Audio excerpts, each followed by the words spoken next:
SIR আবহে বাঁকুড়া সফরে মুখ্যমন্ত্রী মমতা বন্দ্যোপাধ্যায়। আজ বাঁকুড়ায় জনসভা করবেন মুখ্যমন্ত্রী। শুনানি পর্বে প্রবীণদের হেনস্থা নিয়ে সুর চড়াতে পারেন তিনি। শুনানি পর্বে প্রবীণদের হেনস্থার অভিযোগ ওঠে। দিকে দিকে আমরা দেখতে পেয়েছি গত 3 দিন ধরে বিভিন্ন জায়গাতে 70, 80 থেকে 90 বছরের বৃদ্ধ বৃদ্ধা যারা, তাদের শুনানি পর্বে আসতে হয়েছিল। তাদেরকে বাড়ি বাড়ি যেখানে যাওয়ার কথা ছিল তাদের শুনানি কেন্দ্রেই হাজির হতে হয়। এই বিষয়ে আজ বাঁকুড়ার জনসভা থেকে সরব হতে পারেন মুখ্যমন্ত্রী। প্রতিনিধি স্বরূপ রায় রয়েছেন আমাদের সঙ্গে। স্বরূপ, এই মুহূর্তে এই জনসভাকে কেন্দ্র করে প্রস্তুতির ছবিটা কেমন রয়েছে এবং কি কি বার্তা আজ মুখ্যমন্ত্রী দিতে পারেন বলে এখনো পর্যন্ত একটা আভাস পাওয়া যাচ্ছে?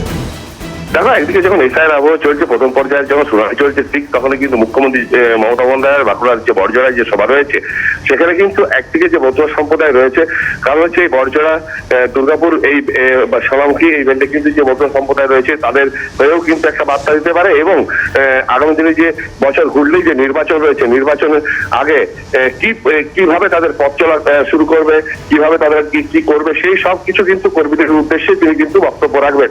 কারণ দেখতে পাওয়া যাচ্ছে এসআইআর নিয়ে বিভিন্ন জায়গায় যেসব কর্মকাণ্ড চলছে সেটাও কিন্তু মূল বিষয় হবে। এবং তার সঙ্গে এই রাজনৈতিক পরিস্থিতি যেভাবে বিজেপির যে চাপ দিয়ে বিভিন্ন যেসব কিছু করা হচ্ছে, সেইগুলো নিয়েও কিন্তু মুখ্যমন্ত্রী কর্মী সমর্থকদের বিরুদ্ধে উপরে কিন্তু তাদের সেই নির্দেশ দেবেন।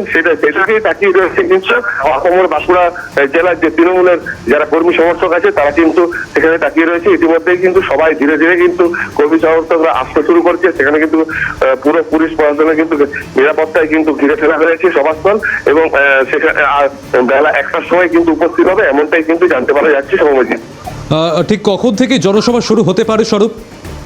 দেখো, যেটা জানতে পারা যাচ্ছে বেলা 1টার সময় তিনি কিন্তু এই বড়জোড়ার জনসভায় তিনি আসবেন এবং সেখানে কিন্তু তিনি বক্তব্য রাখবেন। এটা কিন্তু এখনো তৃণমূল সূত্রে কিন্তু জানতে পারা যাচ্ছে। ধন্যবাদ স্বরূপ, পরবর্তীতে নজর রাখো।